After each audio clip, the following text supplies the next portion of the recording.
Hi, everyone. Welcome to the Spirit of Invincibility podcast and social series. I'm Brandon, and I am so excited to be welcoming today We Are Invincible's co founder, Lauren Ruotolo, one of the most invincible people I have ever come across in my entire life. And I am so thrilled to be finally announcing we Are Invincible, this podcast, The Spirit of Invincibility, and just to be talking with everybody within the disability community about the feeling of invincibility and what that means on a small or grand scale. And so, Lauren, welcome to the podcast. I am so excited to have you here and talking about the spirit of invincibility. Thank you, Brandon. Hi, everybody. I'm Lauren. I'm the co founder, as Brandon said, of We Are Invincible. Super excited to be here. In 10 seconds, let me just tell you who I am. Personally, I am fierce. I am fabulous. I am completely into fashion. I normally wear shoes like this all the time. This is like a little inspiration. So if you can all see this, this is just a painting in my house. I'm also a disability advocate. I fight for the rights of people with disabilities all the time. This year, I've been to DC at least 5 times. Had to stop because I had major surgery about 6 weeks ago. Actually, it's 6 weeks today. So I am healing. I am in platform sneakers today. It's the best that I could do. I just came from physical therapy, so sorry if my shirt is a little wrinkled, Brandon. I'm also the author of a book called Unstoppable in Stilettos. I am also a executive. I have been in women's magazines for the first 17 years of my career, then switched over into healthcare and advocacy work. And I'm just really excited to be here to help lead We Are Invincible with Brandon. So let's just get right into it. Let's do it. The term invincible, turning the invisible into the invincible, is what My we're favorite doing. phrase. Yes. So, what makes you invincible? I think the fact that every single day when I wake up, I need to innovate. You know, from the moment that I get out of bed, how am I going to get out of bed? Am I going to pick up my two crutches? Am I going to get off of off? How am I going to get off of the bed? How am I going to look in the mirror every day? The first thing that I do when I look in the mirror, I said, "I love you, Lauren."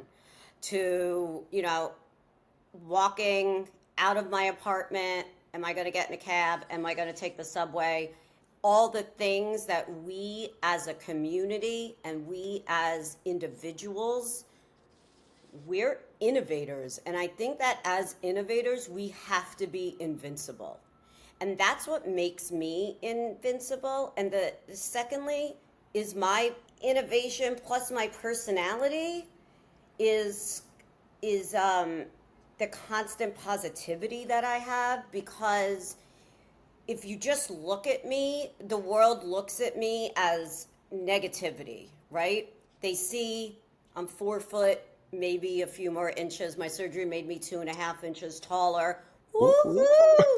Woohoo! But if you look at me, I walk with crutches.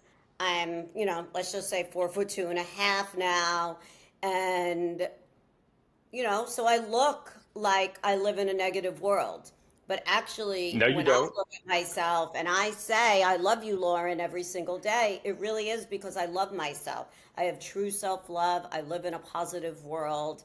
And I want the world to see that. So that's what really makes me invincible every day, is that I don't wake up and say, I can't do this. I never live in a world of no. I only live in a world of yes. So that's what makes me invincible. Self-care Sunday every day. I mean, it's so true though, like waking up and just saying to yourself, I can do this, I am going to do this, this can happen. It's putting those positive thoughts out into the world and saying, this is what's going to happen because I'm going to make it happen for myself. So McCune-Albright syndrome, you're born with it. You've walked with crutches your entire life. You have Mm, innovated from the moment you have essentially started breathing. And correct. so you're a born and raised New Yorker, like in a city that is really one of the most challenging for being disabled. Is it just the Lauren, I love you in the mirror in the morning that keeps you going? I think it has to be, right? I think that there's unjust, and I think that there is, negativity. And so if I don't say, Lauren, I love you every day, that I could easily live in a negative world. And I chose at almost 5 years old to never give up.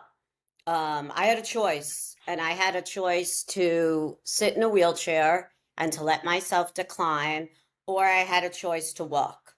And Mm. what that choice was hard work. It was training for a marathon every day, right? Because for me, I chose, physical therapy over play like a regular 5-year-old child. So I chose a different path, and what that path was was was the confidence enough in myself to say, yes, I can, and yes, I will. And I have lived into that path every single day. While that may be a path that was harder than a path that others may have chose, and that was the path for me. And when I say that I chose a path to walk versus sit, I don't want anybody to think that because I chose to walk and not sit, that that's not a path that somebody else may choose, right? I chose a path that was good for me, and I chose a path that I knew that would satisfy me, and I wouldn't be happy if I chose to sit. And so what what it meant for me was that I could live the life that I always saw for myself. I never saw myself as sitting. I never saw myself as not being able to do anything that I set my mind to, right? Because I knew that I could and I can.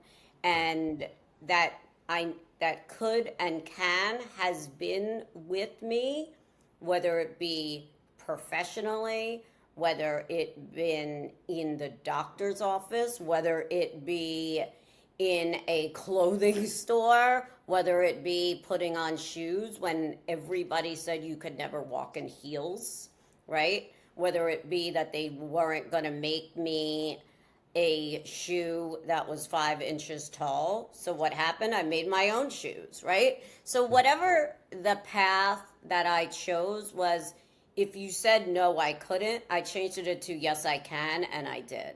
And I think that that was why, because I had to make that choice at such a young age and I knew that I could, that is the path that I'm going to choose for the rest of my life. That's your prowess, it's your power, and it's standing in you.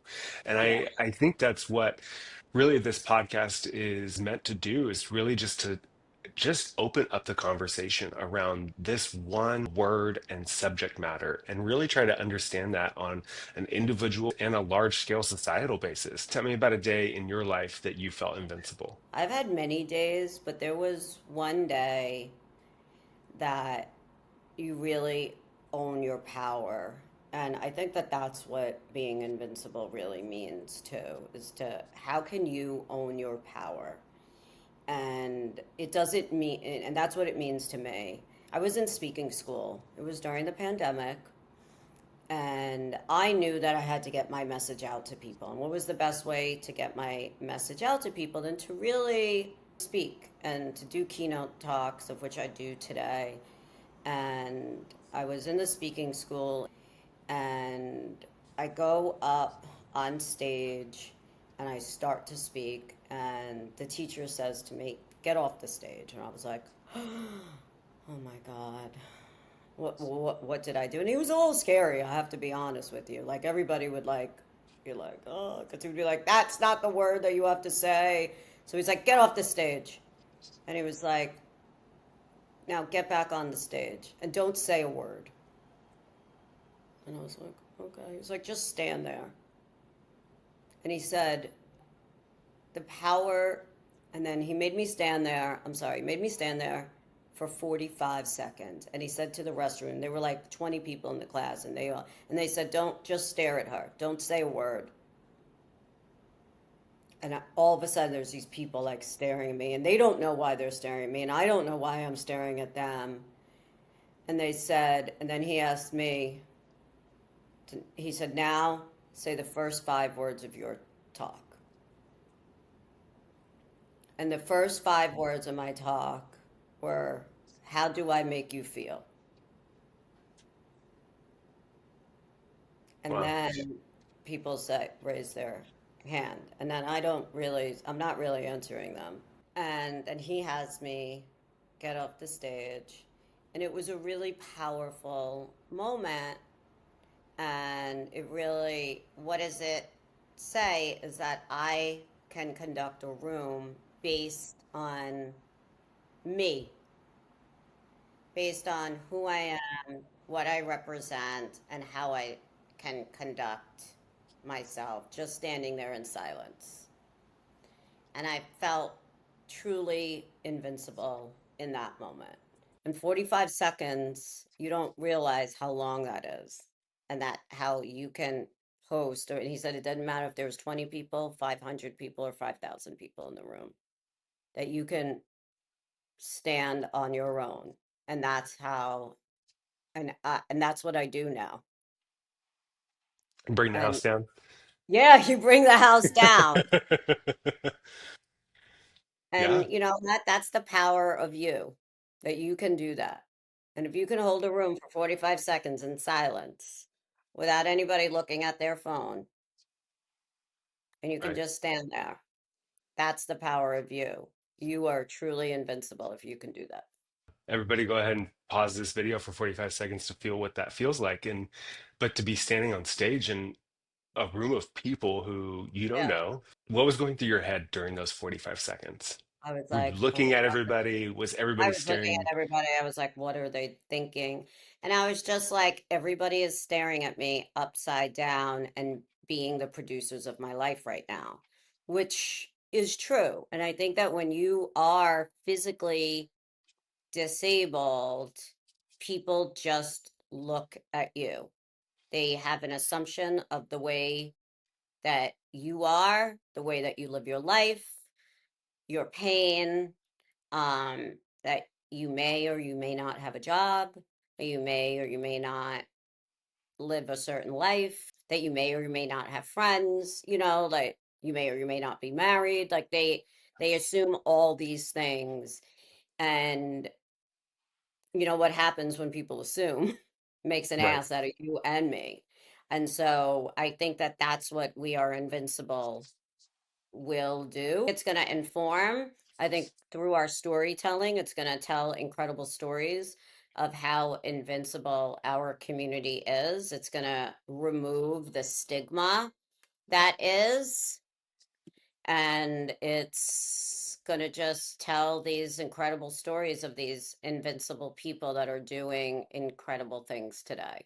And that's what we ultimately need to do. And that's what I tried to do every single day, is communicate and showcase the story of who I am, to try to remove the stigma. And if I have to do that in 5-inch heels and walk with two crutches and 5-inch heels, hey, count me in. You better believe it. Tell me what makes you an innovator in your own life. So you mentioned getting out of bed and going into the kitchen. Try to how I mean, for the people who don't fully realize, that you can't just roll out of bed, for us able-bodied people who just roll out of bed and don't need crutches in order to move about their own home, their own space, and their own life. Tell us what exactly you do to innovate, or how do you innovate on an everyday basis? So first of all, I made my kitchen cabinets shorter. So they are what they would call like counter height. Um, so they are shorter. They're still not short enough. So I actually have like a step stool and I climb like a monkey every single day, right? You will see me, I jump on everything to try to get the things. Um, but if you think about the way that I do things, it's probably still not even the right way or the safest way, but it works for me, Right. right? I do things that work for me. So construction. I had things made lower for me. My bathroom is lower. I have a lower shower. I have a stool in my shower. So I made things in my personal apartment that work for me, even though it's still not there. And that was just based on height and things that I could do. New York Hmm. City, I believe you said it before, is not the friendliest city to those of us who are, physically disabled. But just even speaking of innovation, if we just even think about ramps, ramps were made for people that could not step up, right? And people take advantage of that every day. Think about parents with strollers, Hmm. right? So they were made for people that were not able-bodied to get up onto the curb. And so we are the true innovators of this world. And the technologies and innovations that are created, they were initially created for this community. And every single person takes advantage of that today. And we're happy that they do, but we don't get the accolades for that. And then through our events, we want to bring those people that are creating those innovations so they can show off what they're doing today. A new kind of slogan that I started saying is the only limit is human imagination. And it really allows us to start thinking about what other aspects can we as a society design in our commonplaces. Transportation, we see conversations around airlines updating how their seats are laid out on the airline itself, just to accommodate more space for those who may utilize a wheelchair or other mobility devices. It's pushing the, oh, I don't know if that can be done, but let's do it or let's try. So I love seeing innovation happen. I'm a huge fan of how it's made and science shows and just how things work in general. So to understand that while our world is the way that it is right now, it doesn't mean that there's so much room left to still innovate and create and to bring everybody into a common place, a common ground. And like you said, to remove the stigmas and change perceptions. What's one of the biggest obstacles you've ever had to overcome? I think it's people's perception of who we are. And until we change that and until we truly become part of society's conversation, I don't think that people are our biggest challenge. And until we're not people's biggest challenge, and until we become fully ingrained in the conversation, I think that that's always going to be. And so even like for example, when I was kind of like in this bubble as a child where I went to nursery school, then I went to, kindergarten and elementary school and junior high school. They called it junior high school back then high school, right? And I went with all the same people. So they knew me. They knew me as Lauren, and Lauren had crutches, right?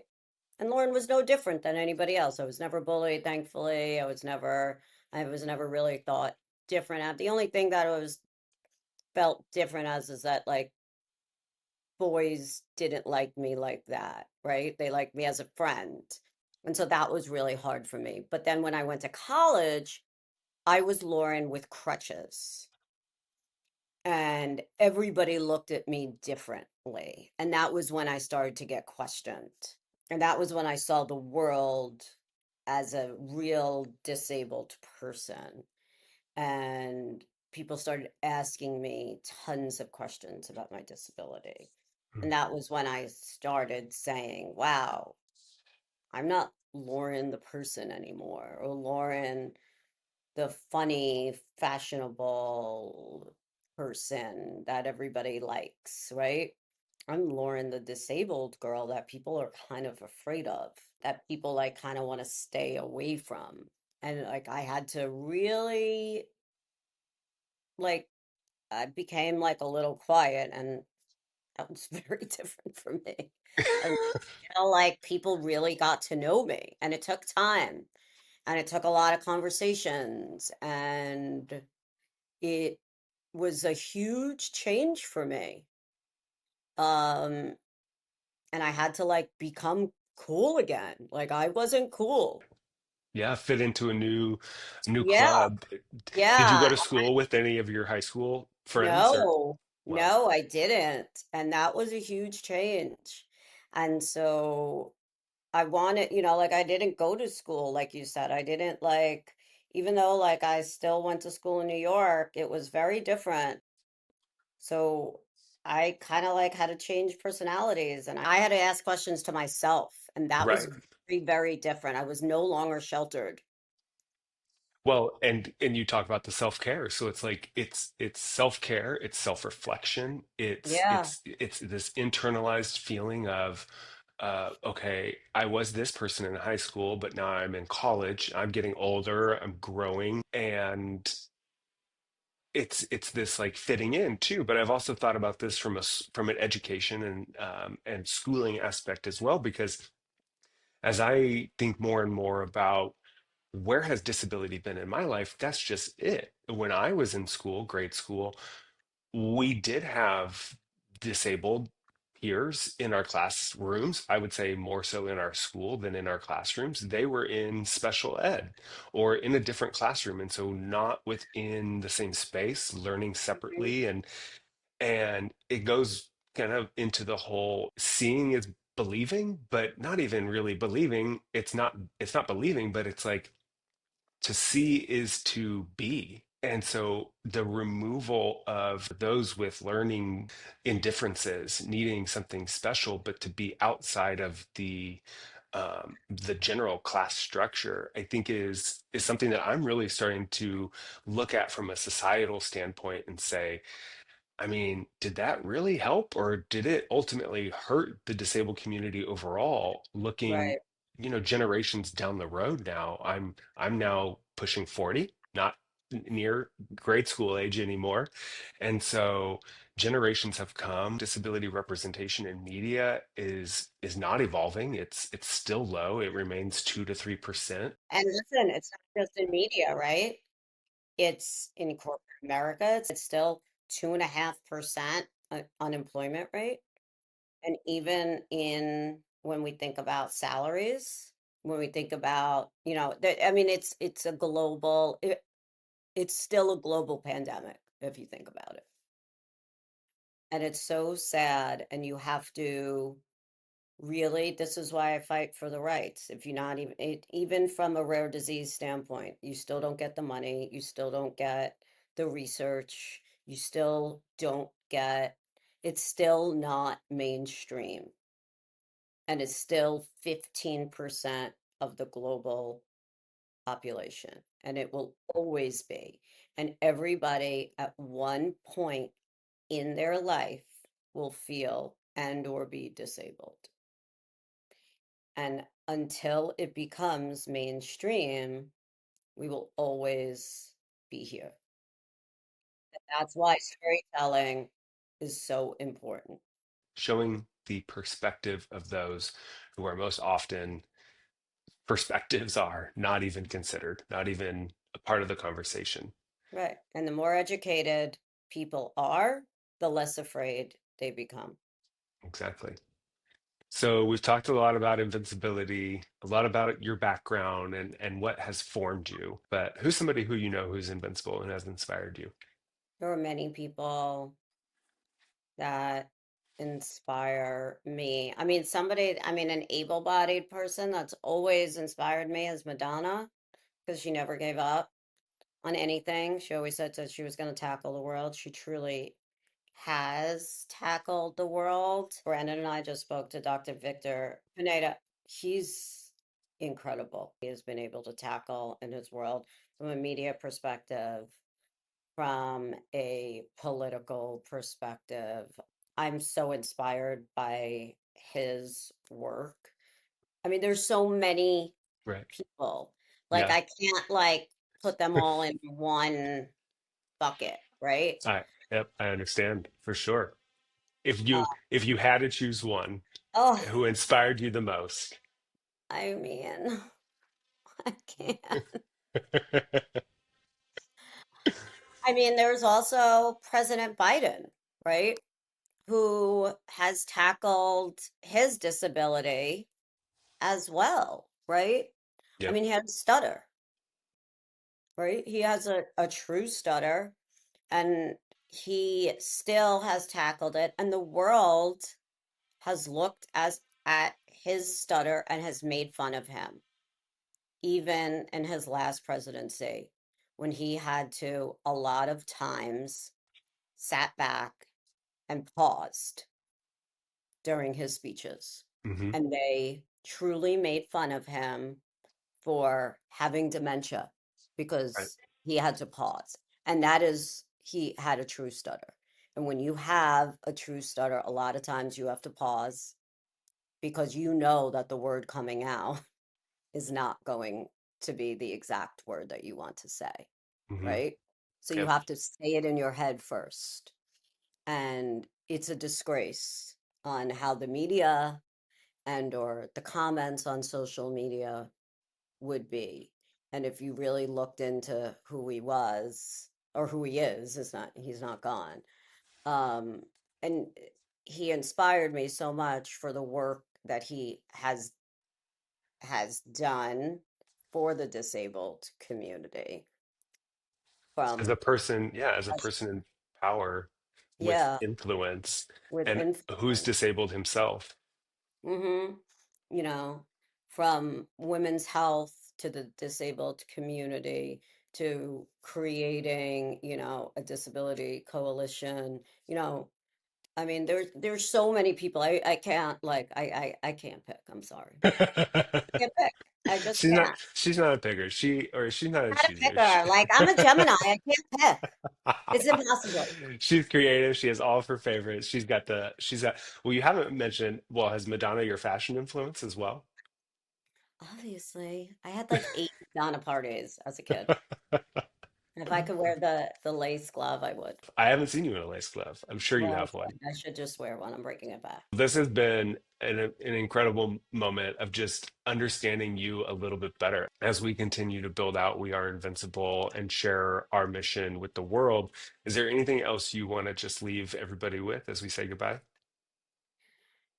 I just want, we're at the beginning, and I can't wait to do this interview in 5 years, in 10 years, and can't wait to hear and tell all the incredible stories. I want them to pour in. I can't wait to just really get our hands dirty and to go around the world and to see and tell all the incredible stories of this community and to see how we can change it and how we can elevate it. And you are our people, and we want to tell the stories of you. That's what this is about. We are here for you, and we want to tell your stories. And we are finally at a point where we have had enough, and we want to give you a platform to elevate your voices. And just remember, this is for you. This is for you and your feeling of invincibility.